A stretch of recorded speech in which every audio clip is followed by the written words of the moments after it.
Hello students, आपका स्वागत है नेक्स्ट वीडियो में। हमने पहली यूनिट का पहला पार्ट कंप्लीट कर लिया था, जिसमें हमने काफ़ी चीज़ें पढ़ ली थी। ठीक है, लास्ट जो हमने हमारा टॉपिक था वो हमने पढ़ा था एयर स्टार्टिफिकेशन। ठीक है, नेक्स्ट जो हमारा टॉपिक है वो है क्या, factor of optimum efficiency temperature, यानी कि कौन कौन से फैक्टर्स हैं जो ऑप्टिमम इफेक्टिव टेम्परेचर को इफेक्ट करते हैं। ठीक है, तो इनमें से कुछ इंपॉर्टेंट फैक्टर्स हैं। ठीक है, सबसे पहला फैक्टर क्या है, क्लाइमेट एंड सीजनल डिफरेंस। ठीक है, तो क्लाइमेट और सीजनल डिफरेंस से क्या मतलब है, इसका मतलब क्या है कि जैसे जैसे टेम्परेचर का फर्क पड़ता है या सीजन्स का फर्क पड़ता है, तो ऑप्टिमम इफेक्टिव टेम्परेचर भी अपने आप चेंजेस हो जाते हैं ह्यूमन बॉडीज के लिए। अब आप इसको इस तरीके से समझ सकते हैं, जैसे कि आप बहुत गर्मी पड़ रही हो, तो तब आप देखिए आपकी बॉडी का टेम्परेचर कुछ चेंजेस होता है, और आपको जैसे ही थोड़ी ठंडक मिलती है, यानी कि आपका जो टेम्परेचर है अप्रोक्सीमेटली 20-22 टेम्परेचर जब पहुंच जाता है आपके रूम का, तो आपकी बॉडी के ऑटोमेटिकली कंफर्ट दर्शाने लगती है। ठीक है, क्या होता है, ऑटोमेटिकली कंफर्ट दर्शाने लगती है। ठीक है, यानी कि समर में क्या होता है, समर में जो टेम्परेचर बॉडी का होता है वो लगभग 22 डिग्री सेल्सियस पे क्या होता है, कंफर्ट फील करने लगती है। यानी कि इस टेम्परेचर पर बॉडी को अच्छा लगने लगता है। जबकि अगर आप विंटर में देखेंगे तो विंटर में क्या होता है, 19 डिग्री सेल्सियस जो अप्रोक्सीमेट टेम्परेचर है वो ऑप्टिमम इफेक्टिव टेम्परेचर है।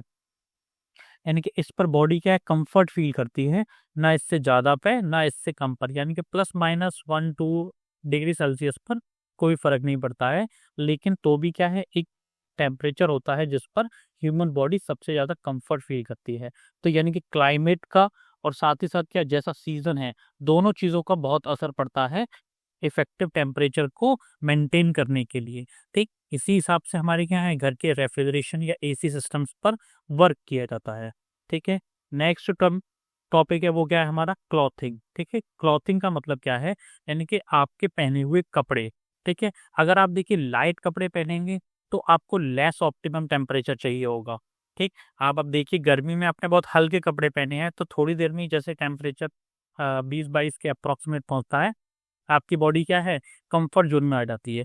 लेकिन अगर आपने क्या हैवी क्लॉथ्स पहने हुए, हैवी कपड़े पहने हुए हैं, यानी कि 1-2 लेयर ज़्यादा पहनी हुई हैं, तो बॉडी का ऑप्टिमम टेम्परेचर क्या है, ऑटोमेटिकली चेंज हो जाता है। ठीक है, यानी कि अब क्या है, आपको और लेस पे, यानी कि लगभग 16 डिग्री सेल्सियस पर बॉडी क्या है, कंफर्ट जोन में आ पाएगी। ठीक है, नेक्स्ट क्या है हमारा, नेक्स्ट है हमारा एज एंड सेक्स। यानी कि एक तो पर्सन की एज सारा ऑप्टिमम टेम्परेचर पर डिपेंड करती है। जैसे जैसे आपकी एज बढ़ती जाती है, आपकी बॉडी का ऑप्टिमम टेम्परेचर क्या है, डिक्रीज होता जाता है। ठीक है, जो न्यू पर्सन्स हैं उनकी बॉडी के ऑप्टिमम टेम्परेचर्स क्या होते हैं, वो मतलब अप्रोक्सीमेटली ठीक रहते हैं। लेकिन जब जैसे जैसे एज इंक्रीज होती है, उसी के साथ क्या है, ऑप्टिमम टेम्परेचर भी इंक्रीज होते जाते हैं। तो उसी प्रकार से सेम एज डिपेंड करता है किस सेक्स पर, कि पर्सन क्या है, मेल है या फीमेल है। ठीक है, उसी हिसाब से क्या है, बॉडी का कंफर्ट जोन डिपेंड करता है कि बॉडी के कंफर्ट जोन पे टेम्परेचर क्या क्या है। ठीक है, अप्रोक्सीमेटली ये भी क्या है, 2 से 3 डिग्री सेल्सियस, इनमें क्या होता है, इफेक्टिव टेम्परेचर में डिफरेंसेस होते हैं। ठीक, नेक्स्ट नेक्स्ट जो हमारा पॉइंट है वो क्या है, ड्यूरेशन ऑफ स्टे। ठीक है, यानी कि अगर किस रूम में आप कितने टाइम के लिए स्टे कर रहे हैं। ठीक है, इस रूम में आप कितने टाइम के लिए स्टे कर रहे हैं, वो भी क्या इफेक्टिव टेम्परेचर पर असर डालता है।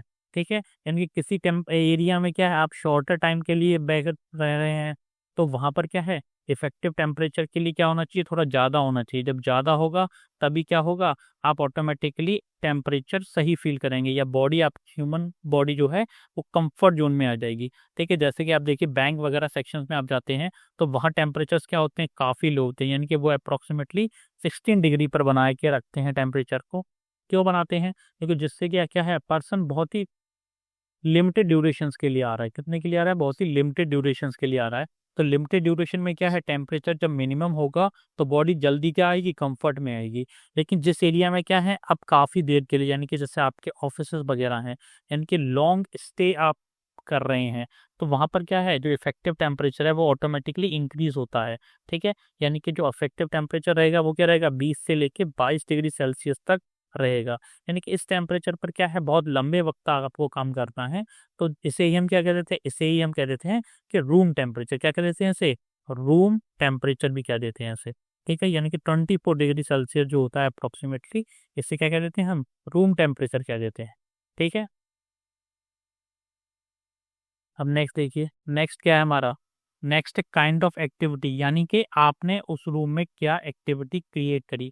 अगर आप बहुत हेक्टिक एक्टिविटीज क्रिएट कर रहे हैं, यानी कि बहुत वार्म अप टाइप कर रहे हैं, ठीक है, तो ऑटोमेटिकली क्या होगा, आपकी बॉडी का टेम्परेचर इंक्रीज हो जाएगा। ठीक है, आपकी बॉडी का टेम्परेचर क्या हो जाएगा, इंक्रीज हो जाएगा। लेकिन कुछ जगहों पर क्या है, आप बहुत ही मतलब नॉर्मल एक्टिविटी कर रहे हैं, तो वहाँ पर क्या होगा, बॉडी का टेम्परेचर इतनी जल्दी इंक्रीज नहीं होगा, बहुत बहुत धीरे धीरे इंक्रीज होगा। क्या होगा, बहुत धीरे धीरे इंक्रीज होगा। तभी आप देखिए कि जितने भी वर्किंग एरिया है, लाइक फैक्ट्री सेक्शंस हुआ, डांसिंग हॉल्स हुए, ठीक है, इन सब जगहों पर क्या होता है, जो है मतलब जो थोड़ी हेक्टिक वाले हैं, वहाँ पर लो इफेक्टिव टेम्परेचर चाहिए होता है, क्योंकि आपकी बॉडी क्या है, बहुत ज़्यादा हीट जनरेट कर रही है और बहुत ज़्यादा क्या कर रही है, वर्क कर रही है। ठीक है, जबकि आप सिनेमा हॉल्स में देखिए, ऑटोमेटिकली वहाँ पर क्या इफेक्टिव टेम्परेचर लो चाहिए वर्किंग एरियो की अपेक्षा, क्योंकि वहाँ पर आप क्या किसी भी प्रकार की एक्टिविटी क्रिएट नहीं कर रहे हैं, यानी कि आप किसी भी प्रकार का ह्यूमन एक्टिवनेस नहीं दिखा रहे हैं। वहाँ पर आप आराम से क्या कर रहे हैं, बैठ के टीवी देख रहे हैं। ठीक है, तो जब आप ह्यूमन एक्टिवनेस नहीं दिखाएंगे तो बॉडी का टेम्परेचर क्या है, बहुत ही धीरे धीरे इंक्रीज होगा। क्या होगा, बहुत ही धीरे धीरे इंक्रीज होगा। ठीक है, तो ये भी क्या है, एक तरीके से प्रभाव डालता है इफेक्टिव टेम्परेचर पर। ठीक, नेक्स्ट देखिए, नेक्स्ट है हमारा डेंसिटी ऑफ इक्विपमेंट, ऑक्यूपेंट्स। ठीक है, यानी कि अगर कोई हॉल है, ठीक है, वो क्या बहुत ही ज़्यादा डेंसली है, यानी कि बहुत सारे लोग हैं। जैसे आप ऑडिटोरियम्स की बात करें, तो वहाँ पर क्या है, बहुत सारे लोग एक साथ एक जगह पर इकट्ठे हो गए हैं। ठीक है, और बहुत ही लार्ज एरिया है। ठीक, तो वहाँ पर क्या है, लोअर इफेक्टिव टेम्परेचर होगा, ऑटोमेटिकली क्या होगा, लोअर इफेक्टिव टेम्परेचर होगा।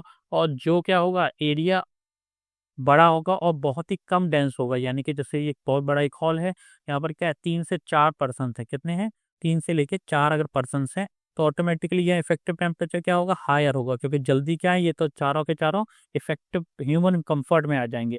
कि जहाँ पर डेंस होगा, बहुत सारी पॉपुलेशन होगी, ठीक है, वहाँ पर टेम्परेचर क्या रखने पड़ेंगे, आपको लोज रखने पड़ेंगे, क्योंकि इफेक्टिव टेम्परेचर वहाँ पर क्या होगा, लो होगा, तभी बॉडीज क्या है, ह्यूमंस की कंफर्ट में आएंगी। ठीक है, तो ये कुछ क्या थे, फैक्टर्स थे जो इफेक्टिव टेम्परेचर पर असर डालते थे। ठीक है, नेक्स्ट हमारा टॉपिक क्या है, नेक्स्ट है हमारा एयर कंडीशनिंग का क्लासिफिकेशन। यानी कि जितने भी एयर कंडीशनिंग सिस्टम है उनके क्लासिफिकेशन के बारे में भी हमें पढ़ना है। लेकिन यहाँ जो हमारा क्लासिफिकेशन है वो उनके यूजेस के हिसाब से है। ठीक है, कि किस प्रकार से उनका उपयोग किया जा रहा है, तो इनको हम 2 भागों में डिवाइड कर लेते हैं। ठीक है, पर्पस के आधार पर, कि क्या पर्पस है इनका, उसके आधार पर। ठीक, तो सबसे पहले हम जो डिफाइन किया गया है वो क्या है, कंफर्ट एयर कंडीशनिंग, और सेकंड क्या है हमारा, इंडस्ट्रियल एयर कंडीशनिंग। पहला क्या है हमारा, कंफर्ट एयर कंडीशनिंग, और सेकंड क्या है, इंडस्ट्रियल एयर कंडीशनिंग। तो कंफर्ट एयर कंडीशनिंग आपको नाम से ही पता चल रहा होगा, एक कंफर्ट एयर कंडीशनिंग यानी कि ह्यूमन बॉडी को जस्ट ऑफ कंफर्ट देने के लिए, क्या करने के लिए, जस्ट ऑफ कंफर्ट देने के लिए इस प्रकार की एयर कंडीशनिंग का यूज किया जाता है। यानी कि लाइक जो होम पर्पजेज ऐसे होते हैं, कौन से होते हैं, होम पर्पज में जो भी एसीज का हम प्रयोग कर रहे हैं वो सारी क्या कहलाते हैं, हमारे कंफर्ट एयर कंडीशनिंग कहलाएंगे। ठीक है, यहाँ पर क्या होगा, इफेक्टिव टेम्परेचर ज़्यादा कम नहीं होगा। क्या नहीं होगा, इफेक्टिव टेम्परेचर ज़्यादा कम नहीं होगा। ये मतलब अप्रोक्सीमेटली 20 से लेके 24 डिग्री सेल्सियस के अप्रोक्सीमेटली जो एसीज होते हैं जो इतना टेम्परेचर बनाए रखते हैं, वो सारे प्रयोग में लाए जाते हैं। ठीक है, नेक्स्ट क्या है हमारा, नेक्स्ट है हमारा इंडस्ट्रियल एयर कंडीशनिंग। यानी कि इंडस्ट्री पर्पज में जो भी एसीज का प्रयोग किए जा रहे हैं, या फिर वहाँ पर क्या है, जो भी मशीन्स लगी हुई हैं, क्या लगी हुई हैं, मशीन्स लगी हुई हैं, उसके क्या होंगे, बहुत सारे कंपोनेंट्स होंगे, बहुत सारे क्या होंगे, पार्ट्स होंगे। ठीक है, तो इन सबको भी क्या कूल डाउन करना पड़ेगा, इन सबको भी क्या कूल डाउन करना पड़ेगा। तो इसके लिए क्या है, ऑटोमेटिकली इस टाइप के एसीज का यूज़ किया जाता है, जिनका इफेक्टिव टेम्परेचर क्या रहेगा, थोड़ा हाई रहेगा। यानी कि ये इफेक्टिव टेम्परेचर ऑटोमेटिकली क्या है, ये ज़्यादा कूलिंग करेंगे, क्या करेंगे, ये ज़्यादा कूलिंग करेंगे, और साथ ही साथ क्या ह्यूमिडिटी इनमें कम रहेगी, क्या रहेगी इनमें, ह्यूमिडिटी कम रहेगी, क्योंकि ह्यूमिड अगर ज़्यादा रखेंगे, ह्यूमिड को क्या है ऑटोमेटिकली कंट्रोल किया जाता है, ह्यूमिडिटी को क्या है ऑटोमेटिकली कंट्रोल किया जाता है, क्योंकि अगर ह्यूमिडिटी ज़्यादा इंक्रीज हो जाएगी, ह्यूमिडिटी इंक्रीज हो गई तो जितने भी मशीन पार्ट्स हैं, ठीक है, मशीन पार्ट्स हुए या फिर कोई मशीन कंपोनेंट्स हुए, वो क्या होंगे, वो ह्यूमिडिफाई हो जाएंगे। क्या हो जाएंगे, ह्यूमिडिफाई हो जाएंगे, यानी कि उतने आसानी से या उस प्रकार से सही तरीके से वो कार्य नहीं कर पाएंगे। ठीक, तो नेक्स्ट क्या है, नेक्स्ट हम डिवाइड करते हैं सीजन्स के आधार पर। ठीक है, नेक्स्ट डिवाइड करते हैं किसके आधार पर, सीजन यानी कि मौसम के आधार पर डिवाइड करते हैं। तो सबसे पहला हमारा क्या है, विंटर एयर कंडीशनिंग, यानी कि विंटर में जो प्रयोग किए जाते हैं उन्हें विंटर एयर कंडीशनिंग कहते हैं। समर एयर कंडीशनिंग जो समर में यूज किए जाएं। और थर्ड वन क्या है, year round air conditioning system, यानी कि जो पूरे साल आसानी से यूज किए जा सकते हो, वो क्या कहलाते हैं, ईयर राउंड एयर कंडीशनिंग। तो सबसे पहला हमारा जो है वो क्या है, विंटर एयर कंडीशनिंग सिस्टम।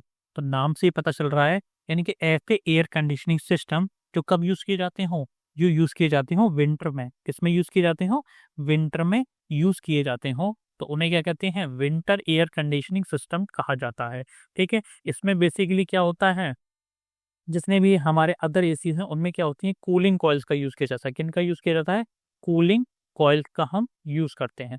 ठीक है, लेकिन इनमें क्या करते हैं, इनमें हम हीटिंग कॉइल्स का यूज करते हैं। किसका यूज करते हैं, हीटिंग कॉइल का, क्योंकि हमें क्या इसमें रूम के टेम्परेचर को इंक्रीज रखना है। क्या करना है, इंक्रीज करना है, क्योंकि एटमॉस्फेयर का टेम्परेचर तो ऑटोमेटिकली क्या होगा, कम होगा। ठीक, यानी कि अब ठंड का टाइम है तो हो सकता है वो 10 से लेके और क्या कहते हैं 16 डिग्री सेल्सियस के बीच में हो ऑटोमेटिकली, तो उसको क्या है इंक्रीज करना है, जिसको हमें मेंटेन रखना है 20 से लेके और 22 डिग्री सेल्सियस के बीच में। तो इसके लिए क्या करना पड़ेगा, हमें हीटिंग कॉइल्स का, किसका यूज करना पड़ेगा, हीटिंग कॉइल्स का यूज करना पड़ेगा। ठीक है, विंटर एयर कंडीशनिंग सिस्टम में। अब देखिए इसके फिगर से हम समझते हैं किस तरीके से ये काम करता है। तो ये क्या है, हमारा एयर कंडीशनिंग सिस्टम है, कौन सा, विंटर एयर कंडीशनिंग सिस्टम। तो यहाँ पर क्या कर रहे हैं हम, सबसे पहले प्री हीटर का यूज करते हैं। किससे यूज करते हैं, प्री हीटर का। तो प्री हीटर क्या है, प्री हीटर एक ऐसी डिवाइस है जो एयर को प्री हीट करती है। क्या करती है, जो एयर को प्री हीट कर देती हैं। ठीक है, अब आउटसाइड एयर सेक्शन क्रिएट कर रहे हैं, क्या कर रहे हैं, एसी सेक्शन क्रिएट कर रहे हैं, तो आउटसाइड एयर को ये खींच रहे हैं।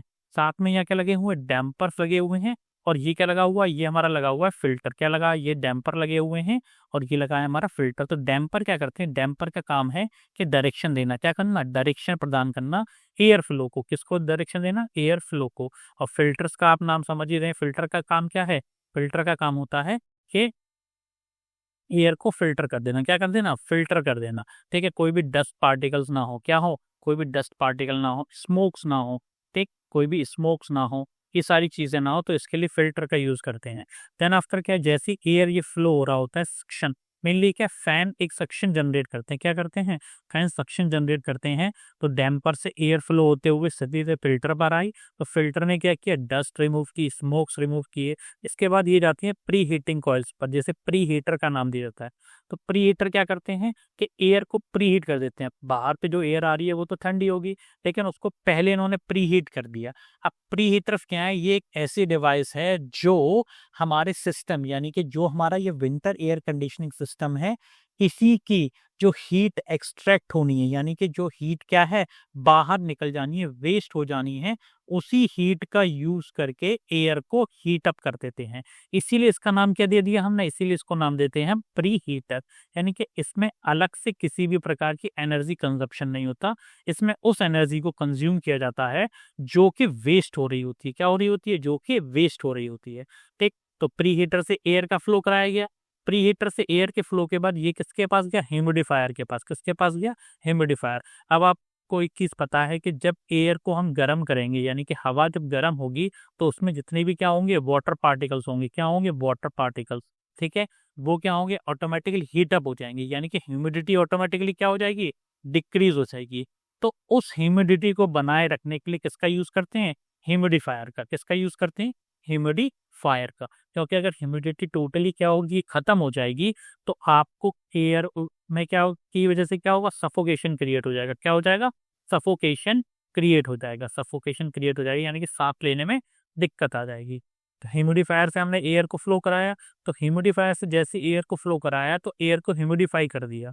फिर रीहीट कॉइल लगी हुई है। क्या लगी हुई है, रीहीट कॉइल। तो यहाँ ये एनर्जी का इस्तेमाल कर रही है, किसका इस्तेमाल कर रही है, यहाँ ये एनर्जी का इस्तेमाल कर रही है, जिसकी वजह से ऑटोमेटिकली क्या हो रहा है, एक गर्म हवा हमारे एरिया में फ्लो करा दी जा रही है, यानी कि एयर को गर्म करके फ्लो करा दिया जा रहा है। और फैन क्या है, फैन का यूज होता है एयर को फ्लो करा देना कंडीशनड स्पेस में। कंडीशन स्पेस मतलब वो एरिया जहां पर के हम बैठे हैं या कोई भी वर्किंग हो रही है, जहां पर एयर को गर्म मतलब जहां पर कंडीशनिंग करनी है, एयर का फ्लो कराना है, ठीक है, या हमारा रूम कह लें, हॉल कह लें, जहां भी क्या है हम बैठे हुए हैं और वहां पर एयर को फ्लो कराना है, तो उसे क्या कहा जाता है, कंडीशनड स्पेस। यानी कि यहाँ कंडीशनिंग एयर फ्लो कराई जा रही है फैन के माध्यम से। यही कंडीशनिंग एयर क्या है, दोबारा रिसर्कुलेटेड हो जाती है किसके साथ, आउटसाइड एयर के साथ मिक्सर, और ये पूरा प्रोसेस वर्क करता रहता है। यानी कि जितने भी क्या है हमारे जितनी भी क्या है हमारे विंटर एयर कंडीशनिंग है, उसमें क्या है, विंटर एयर कंडीशनिंग में मेन चीज़ें क्या यूज़ हो रही हैं, मेन चीज़ें यूज़ हो रही हैं, प्रीहीटर का यूज़ किया जा रहा है, ह्यूमिडिफायर का यूज़ किया जा रहा है, और हीटिंग कॉइल का यूज़ किया जा रहा है। ठीक है, तो ये ही है, और मैंने आपको वर्किंग बता दी, यही सब आपको इसी तरीके से करना है। ठीक है, नेक्स्ट क्या है हमारा, नेक्स्ट है हमारा समर एयर कंडीशनिंग। नेक्स्ट क्या है, समर एयर कंडीशनिंग, यानी कि ऐसा एयर कंडीशनिंग जिसका यूज किस में किया जाए, समर में किया जाए, यानी कि गर्मियों में किया जाए। ठीक है, तो इसमें जो मेन चीज यूज होती है उसे कहते हैं कूलिंग करना, काम इनका होता है, और साथ में डीह्यूमिडिफाई कर देना। क्या कर देना, डीह्यूमिडिफाई कर देना, ये क्या, ह्यूमिडिटी को डिक्रीज कर देना। अब इसकी भी हम वर्किंग देखते हैं ये कैसे वर्क करती है। तो समर एयर कंडीशनिंग सिस्टम क्या है, ये किस तरीके से वर्क करते हैं। सबसे पहले वही आउटसाइड एयर का सक्शन किया जाता है। क्या किया जाता है, आउटसाइड एयर का सक्शन किया जाता है। डैम्पर लगे हुए हैं, डैम्पर का काम क्या है, एयर फ्लो को डायरेक्शन देना। क्या करना, एयर फ्लो को डायरेक्शन देना। ठीक है, तो धीरे धीरे क्या है, ये एयर फ्लो को डायरेक्शन देते हैं, तो एयर डायरेक्ट किस पर जाती है, फिल्टर्स पर जाती है। किस पर जाती है, फिल्टर्स पे जाती है। तो फिल्टर का काम क्या है, फिल्टर का काम होता है ऑटोमेटिकली वही डस्ट रिमूव कर देना, ठीक है, स्मोक्स रिमूव कर देना, ठीक, और अगर छोटे मोटे कोई पार्टिकल्स हैं, छोटे मोटे क्या है, कोई पार्टिकल्स हैं, तो उनको भी रिमूव कर देना।